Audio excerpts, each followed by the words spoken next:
What's up, everyone? Welcome back to the channel. Today's video features a familiar face, a self-proclaimed sovereign citizen we've talked about before. He's back once again, armed with confidence, questionable legal theories, and what can only be described as a bargain bin understanding of the law. This time, he's attempting to get his case thrown out with a motion to dismiss. Needless to say, things get interesting fast. Let's jump right into it. What is your date of birth, Mr. Gray? Good afternoon, Your Honor. 72 is my date of birth.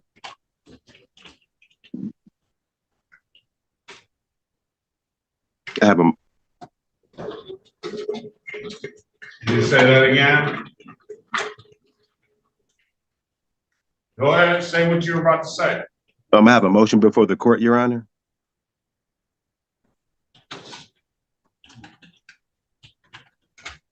Let me first start. Do you need a lawyer, sir? No, Your Honor. City of Detroit versus Christopher Gray. State your name for the record, please. Christopher Lamar Gray. All right, today is the date and time set for a pretrial, and then there's warrants on the other matters. I'm going to enter a not guilty plea on your behalf. I'm going to give you a $0 bond. And I'll recall the warrants. What is your motion, sir? I have a motion to strike and dismiss. What are the bases? Basis of federal rules of civil procedure. Number one, there's no claim. There's no ratification of the claim. There is a claim. There is a. Do you want me to read out I waived the reading of the information. You want me to read the allegations that have been made into the record? Do you need me to do that? No, I don't. No, I don't, Your Honor. I deny your motion on that basis. What else do you have to say? What else? You deny my motion because of what, Your Honor? Because you clearly have no idea what. There is no real. I deny your motion because there is a and this is criminal procedure, not civil procedure. But I denied your motion because there is an allegation here. You're saying, Your Honor, you're saying this is a criminal matter? Yes. Okay, well then we need the corpus delicti. And so that's what I'm asking for. If there was a criminal matter, basically what you're telling me is that something has happened, someone has either been damaged or someone has been or either someone has been damaged or someone has something has been come up missing. And if that's the case, then that means that there is a crime. And if there's a crime, then there is what do you have that's saying that I did the crime? What you're saying that I created this crime that hurt this person, and if I hurt this person and I created the crime, then the third thing that you have to have is the identification of the person. You have the identification of the person, which is me, but you don't have a person saying that they were hurt or damaged, or the crime that's saying what I did to hurt or damage the person. So how do you have a crime? Okay. You went to law school? No, Your Honor, I have not. It shows. And where did you get that? Where did you get that from? Where did you learn all that? I've been studying for quite some time, trying to understand what's going on. I have a different perspective as to what's being said that happened. I'm understanding more the procedure that is necessary for a crime to go for them to bring a crime forward. I'm understanding that a bit more. You're saying the words correctly, but it's obvious you don't actually understand what they mean, especially when it comes to corpus delicti. Let me clear up one thing right away. It does not mean there has to be a physically injured victim for a crime to exist.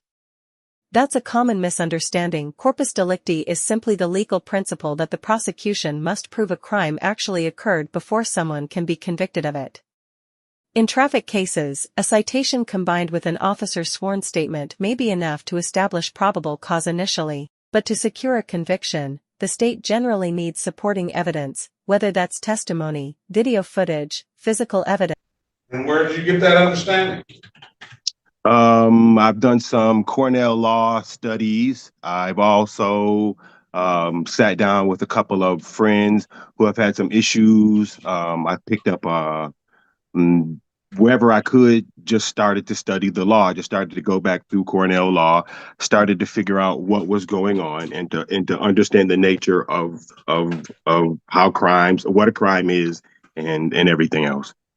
So just a course of me searching it out.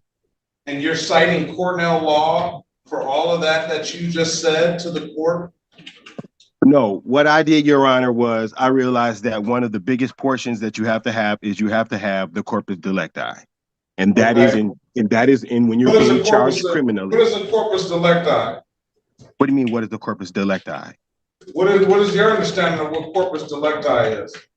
That is the corpus delicti is the law that's saying that there is a crime that's being committed.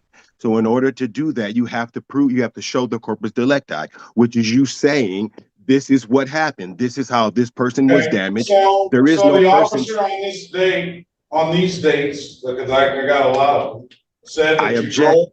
I object. The officer works. Don't interrupt me. I apologize, Your Honor.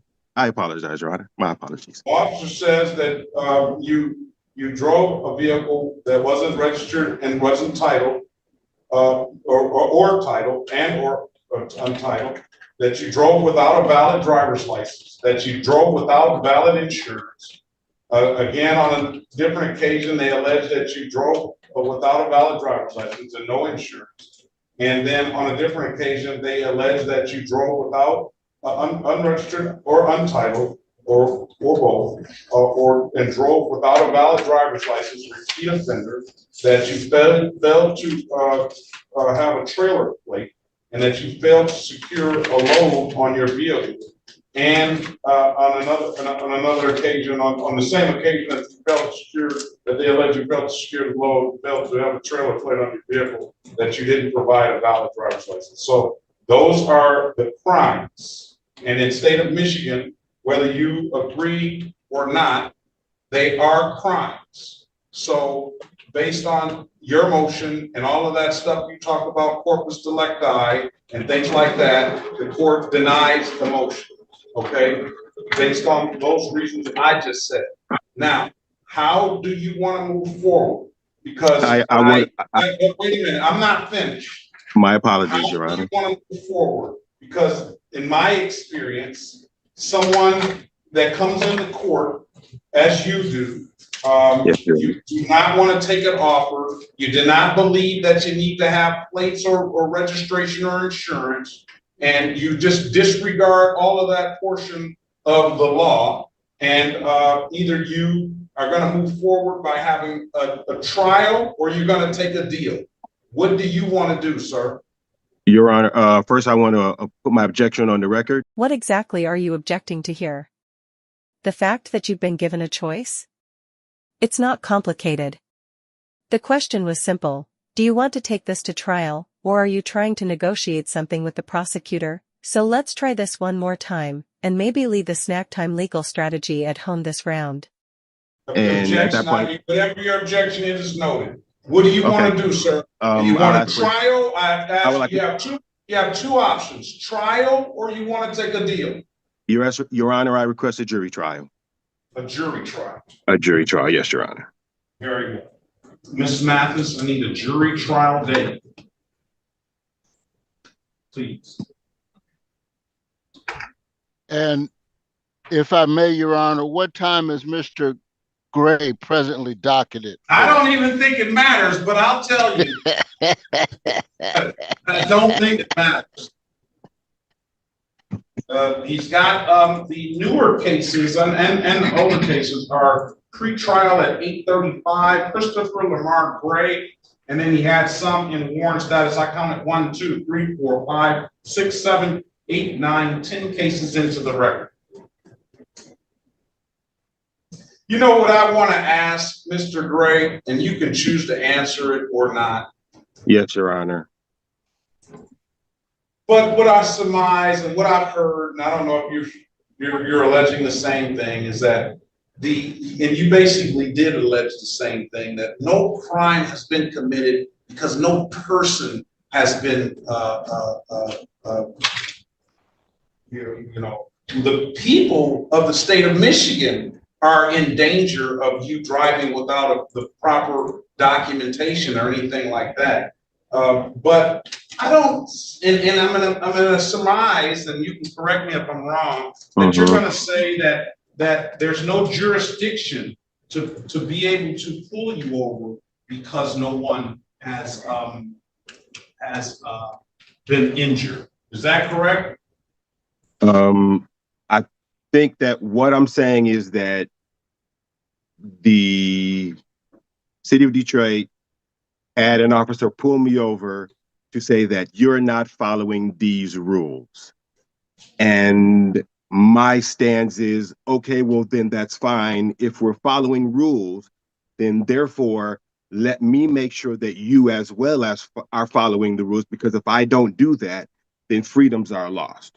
So that is that is the way that I proceed, to say, okay, well, then if we're playing cards and we play and show me yours, if this is your hand, then this is mine, and let's proceed accordingly to the law. That's it. That's my only standing, is if someone doesn't stand up every once in a while and define the edges, then they all disintegrate and people lose rights. And you know something? With that being said, I would agree with you 1,000%.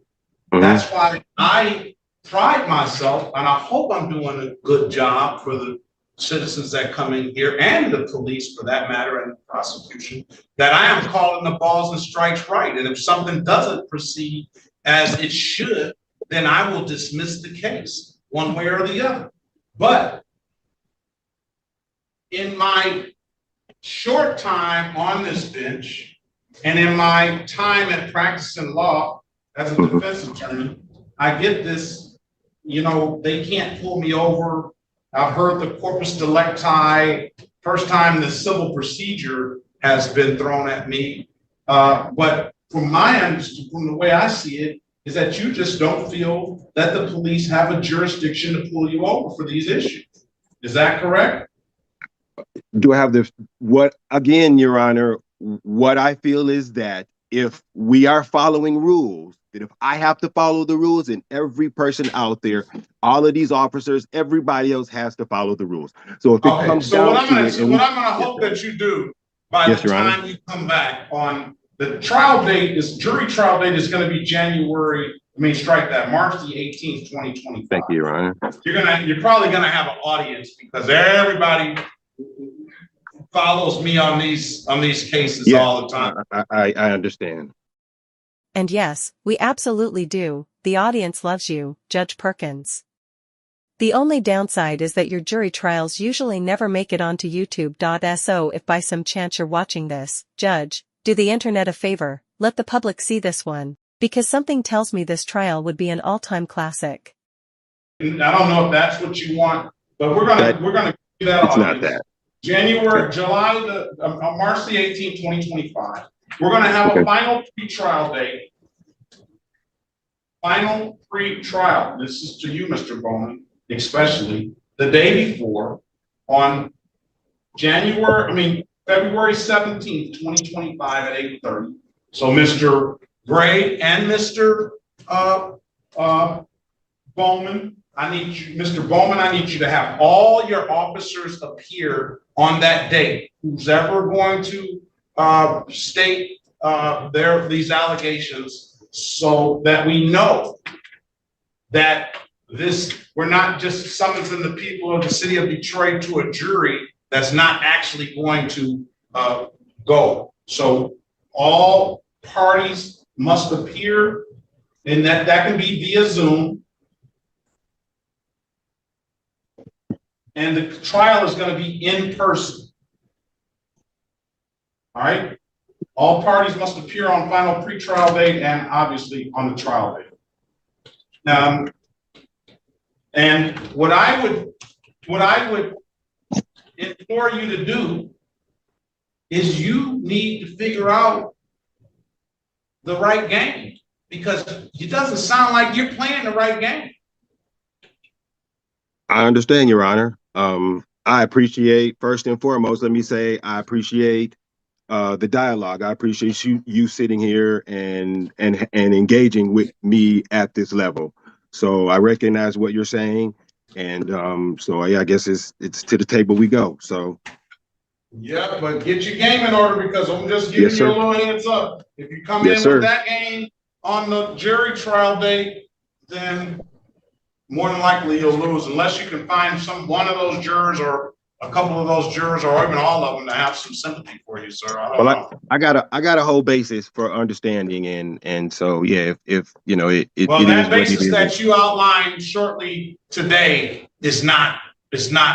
What was flawed in my what was flawed, Your Honor? Pretty much everything in your argument is wrong. You cited federal civil procedure in a criminal case, completely misunderstood corpus delicti, and somehow still think the state hasn't already met that requirement. At this point, you seriously need a lawyer, preferably one of the free ones the Constitution already guarantees you. We already discussed it. The federal rules of civil procedure that you brought up as a motion to dismiss, not the right basis. The corpus delicti, they do have a corpus delicti. They do have a crime that they say has been committed. And if you read the MCL, the Michigan court rules, and the Michigan statutes, then you'll see those crimes outlined there. They have them on the tickets. They got the statute numbers that are on the tickets. So that's not the right basis. So you're in a whole different ball game, and you need to come on to this ball game here. Okay. All right. Okay. Well, I guess we will have that discussion again. I appreciate it. I also want to say I recognize and honor your compassion that you sit on the bench with. I see it as you go out here and you judge our people, and so for all of that, kudos, man. That's for where you sit. I appreciate that. Thank you, sir. Appreciate it. I appreciate that. Sir. Mr. Gray, yes, sir. You have a safe happy holiday season, sir. And you as well. Best of luck to you. I'll see you back on March the 17th, 2025 at 8:30 for a final pretrial. And let me say this, let me add to the record. Yes, Your Honor. If there's any motions, those motions need to be in writing. 10 days, within 10 days. Let's put that on the record to a motion. Those motions need to be in writing. Have those motions to the court by February 14th, 2025. And the response will be February 21st, 2025. And I'll rule on those motions on the final pretrial date of 3/17/2025. Again, all parties must appear, Mr. Baldwin, all right? All right, so now we've got a few months until the next hearing. Hopefully Judge Perkins, who apparently does watch these videos, sees all the comments asking for the jury trial to be streamed on YouTube. And honestly, at this point, we can just call it a matter of public interest. If you enjoyed the video, hit the like button. If you didn't, the dislike button's there too. Either way, drop a comment below, and make sure you subscribe with notifications turned on so you don't miss the next chapter in this courtroom saga. I'm Team